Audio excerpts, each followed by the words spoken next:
Have you ever spent hours animating something so simple, so repetitive, that halfway through you just stopped and thought, why isn't this automatic? Well, getting frustrated because of big complex fight scenes, sure, that makes sense. But for a walk cycle, a basic idle, something you have animated like a dozen times before, that feels dumb. And honestly, it kind of is. Because there is a better way now. Well, that better way is Blaze Puppeteer. It is a new add on in the market that animates simple things like walking, jumping, dancing automatically. This is not a sponsored video. Yeah, they gave me the add on for free, and thanks for that, but it was for the video. And in fact, I approached them. I did this because the add-on seemed to be too good from the thumbnail. It was mentioned there that the add-on could animate simple walk cycle scenes, dancing, and other things, also things on custom prompts automatically. And you don't even need an internet connection for that because it does all that on your computer itself. Second thing that they mentioned there was that it used NVIDIA Komodo. Well, if you don't know, NVIDIA Komodo is a model developed by NVIDIA itself to animate characters. And after watching some YouTube videos, it seemed to be pretty good. But now the question is the add-on utilizing the full potential of the model? Is it even good? So let's take a look at it.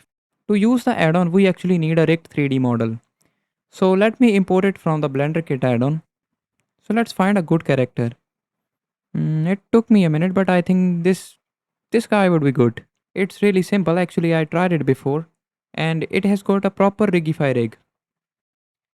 Now switch to pose mode, select all the bones and clear all transformations. Now the guy should be in T pose.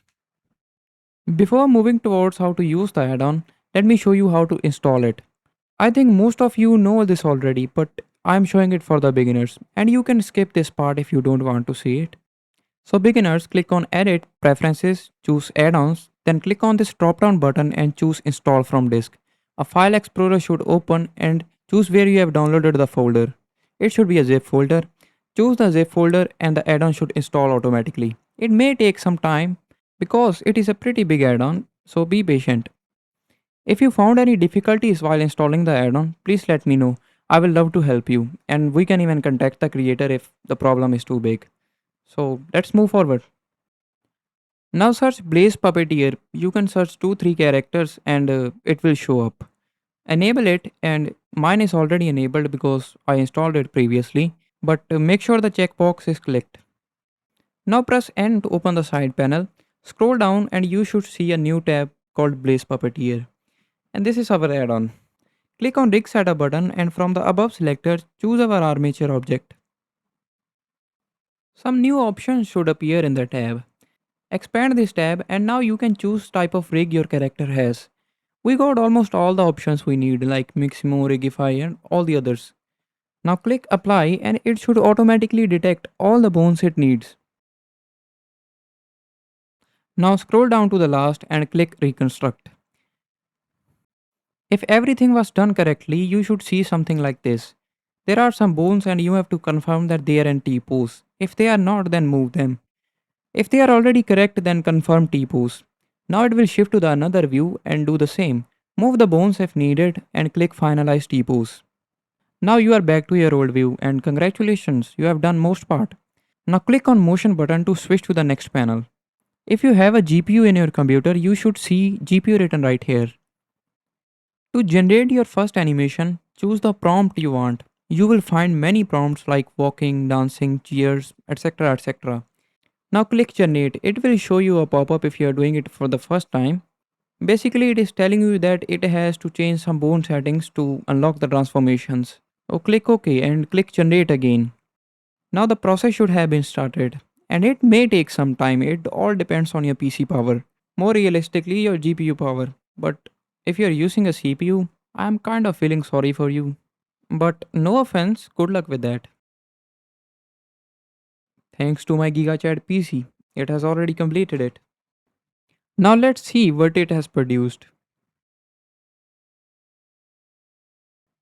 I think it is pretty great for few clicks. But honestly, I expected it to be much better because I have tried this add-on before and it produced much better results before. If you didn't like the results like me, you can click generate again or choose a different prompt maybe. This time I chose dance bounce prompt. I don't know what it will do, but let's see.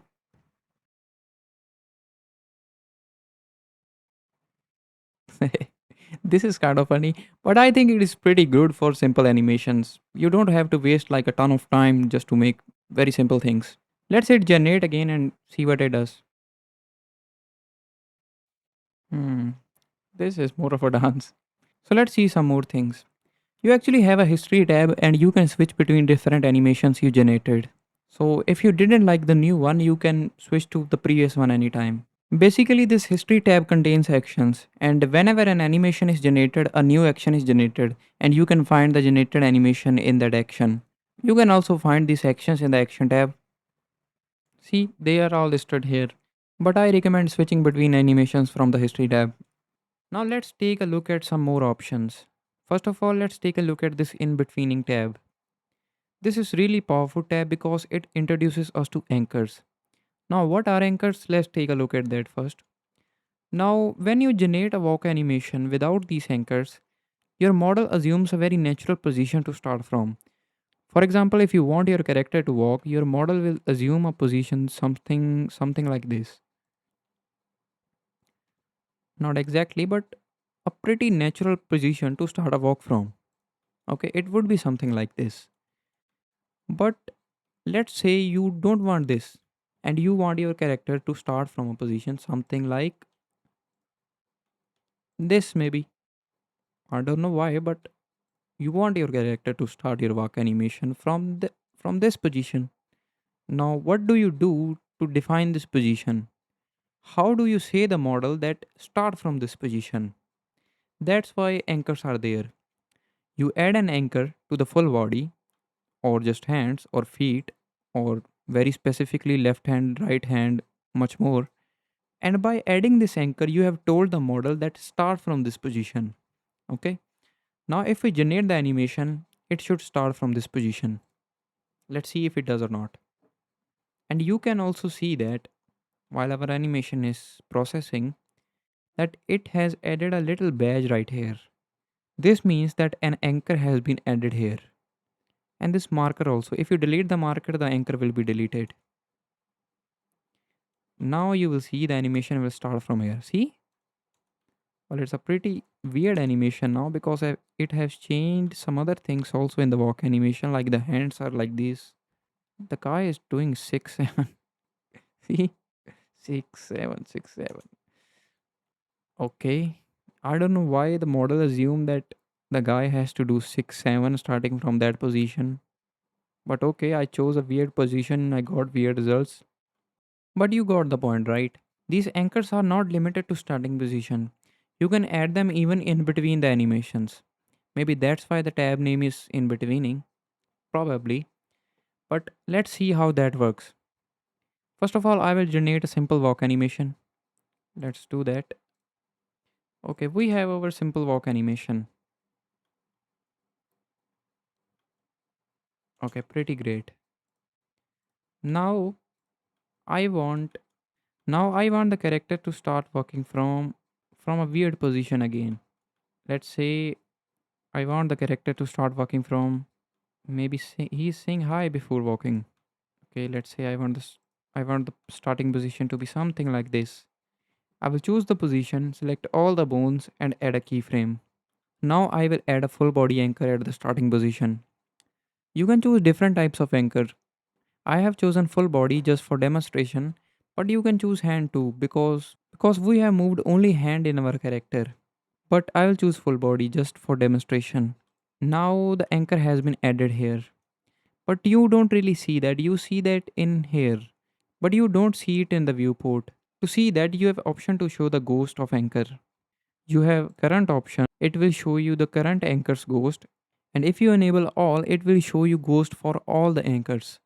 For example, we will add an anchor at frame 81, and I want the position of feet to be up here in the air, and I want the neck to be rotated like this, and I want this hand to be right here. This is a weird position, but okay, we are just testing. Now I will add a keyframe. I hope it has been added. Yes, it has been added. And now I will choose a full body anchor.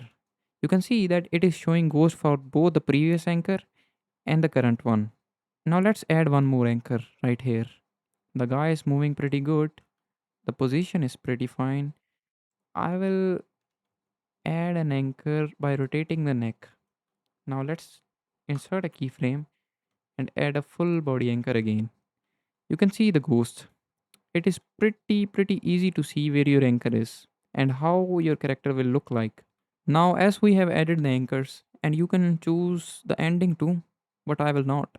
You can choose if you want. Now let's generate the animation. Let's see what it does now. Okay, our animation has been generated. Now let's take a look at it. So our model starts from a good position, right? Yeah, this is the position we defined. It starts from there, goes to the second position, takes it, and goes to the third position. Yeah, rotates the neck and move on. So these are the benefits of anchors. For you, let me play the animation again. So again, sorry, it starts from the same position we defined. Oh, rotates the neck and move on. Yes. I'm sorry that I mentioned if you delete this marker, the anchor will be deleted, but it will not be deleted. If you want to delete it, just go to the frame where the marker is and click this minus button. If you want to hide the ghost, you can hide it from right here. You can change different settings for the ghost, and here are some settings for the badge also. This badge setting is for this little badge right here. You can change this to current, hover, or always. It will show you a little dot, a yellow dot, to indicate that there is an anchor. Okay, so we have looked into actions. Now let me show you another powerful feature. And this feature really surprises me. Actually, I was reading NVIDIA papers when I found it out, and then I looked into the add on and it was having it too. So let's see how it works. The feature is called Prompt Sequencer. This feature is really helpful when you want to join two or more animations, and it is really easy to use. Let me show you. So to use it, we have to enable multi-prompting. From here, when you click this three dot, multi-prompt gets enabled. Now I have actually used it previously, so let me delete them. Now when you click Prompt Sequencer, this tab should open.